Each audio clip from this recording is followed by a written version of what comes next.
Kasi nung araw, pagalingan. Iyon naman.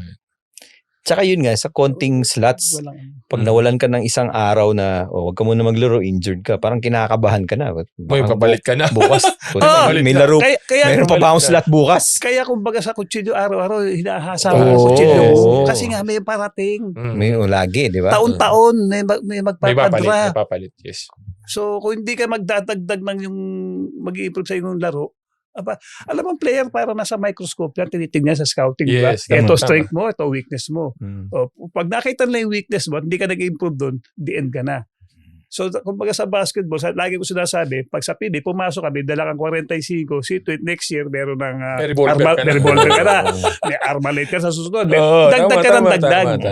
Pag yun ang dala mo, goodbye ka. Yun yung ina-advocate ni Bo kasi na parang hindi ka pwedeng pagdating mo sa PBA kung sino ka, yun na palagi ka, di ba?